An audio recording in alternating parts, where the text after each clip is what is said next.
मजाक जब मैं करूंगा तो आपको शक्ल से पता लग जाएगा, बातों से पता लग जाएगा। जब मैं सीरियस मोड में आ रहा हूं तो आप भी सीरियस हो जाइएगा। जब मैं ड्रॉपर में गया था तो मेरी जो तैयारी स्टार्ट हुई थी, कोटा में जनरली बैचेस उस समय, अब तो पहले भी स्टार्ट हो रहे हैं, उस समय जून 22 के आसपास से बैच स्टार्ट हुआ था और सिलेबस खत्म हुआ था फरवरी के फर्स्ट वीक या सेकेंड वीक के आसपास तक सिलेबस खत्म हुआ था। टाइम फ्रेम अप्रोक्सीमेटली आपके पास भी उतना है, हाँ 1-1.5 महीना कम कर देते क्योंकि आपके पास 2 अटेम्प्ट हो गए, हमारे पास सिंगल अटेम्प्ट बेसिकली होता था। Everything will be taught from basics, ये बात सच है। कभी भी कोई टीचर पढ़ाएगा ऑब्वियस सी बात है बेसिक से पढ़ाएगा, लेकिन आप सभी लोग ये चीज भूल जाते हैं कि अब आपने एक प्रण लिया है कम टाइम में 11th एंड 12th को क्रॉस करने का। तो आप अब यहां पर आती है आपकी मैच्योरिटी बोलो या सेंसेस बोलो, considering the time frame we है। उस 7-8 महीने में आप लॉजिकली समझना, एक बार मैं आपको रोक के बोलूंगा 7-8 महीने के अंदर, लेकिन अच्छा इंसान वो होगा या समझदार इंसान वो होगा जो कहेगा कि यस सर टारगेट बड़ा है तो मेहनत भी बड़ी होनी चाहिए। जरा ये चीज समझना, टाइम फ्रेम हमारे पास कम है, we all have to maintain a certain speed,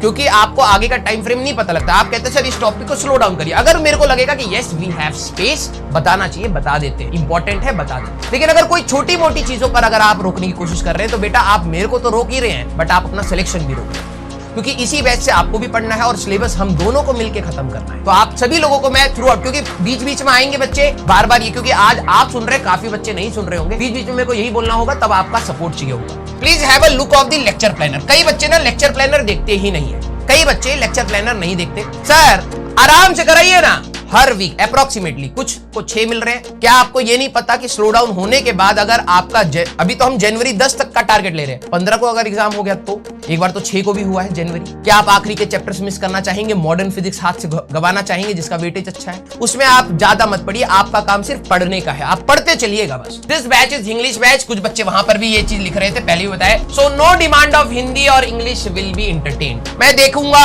आपको बुरा लगे, लगना भी चाहिए क्योंकि आपने ये चीज पढ़ा ही नहीं। Maintain a separate copy. कई बच्चों को वैसे डाउट्स आ रहे हैं जैसे फर्स्ट क्लास के बच्चों को डाउट होते हैं। फर्स्ट क्लास के बच्चों को सर कॉपी में जो लाऊं वो लाइन वाली कॉपी लाऊं या प्लेन कॉपी लाऊं? ये सब बकवास नहीं होते। तेरे को न्यूज़पेपर भी मिल जाए ना, न्यूज़पेपर पे भी क्वेश्चन सॉल्व करने पड़ेंगे तेरे को अगर सिलेक्शन किया। फिर भी मैं बता रहा हूं भाई, क्लास के लिए अलग, प्रैक्टिस के लिए अलग और टेस्ट के लिए अलग कॉपी मेंटेन करना, क्योंकि इससे फायदा ये होगा कि जब आप क्लास का रिवीजन, कई बच्चे क्या करते हैं क्लास अच्छे से लिखते हैं और बीच में पॉ ऐसा गंद फैलाते हैं कि उनको नोट्स पढ़ने का मन ही नहीं करता। नोट्स ऐसे भी नहीं कि भाई फूल पत्तियां बन रही हो, फूल गिर रहे हो, जैसे तुमने खोला ओडोनिल की खुशबू आ रही हो, भाई से तेने फूल बना दिए। ना ना ना ना ना, ड्रॉपर है भाई साहब, कच्चा खा जाएंगे नोट्स को। वैसे वाले बच्चे बनना है आपको, रूट सेंस में लिखना है भाई, जो हमारे काम की चीज है बस उसी को लिखना है। ये स्टेटमेंट अच्छे बच्चों के लिए था। कुछ बच्चे क्या करते हैं, आज तो क्लास हल्की हुई है तो कॉपी को साइड से मार्क करेंगे, चमकीली टेप लगाएंगे। ना ना ना ना, टाइम नहीं। हमारी ओवरऑल ग्रोथ होगी जब हम अपनी गलतियां पहचानते हैं। तो हमेशा इंट्रोस्पेक्शन चलता रहना चाहिए कि क्या रिक्वायरमेंट है, मैं क्या कर रहा हूँ, मैं क्या कर रही हूँ, ये हमेशा चलता रहे। हमें अपनी एरर को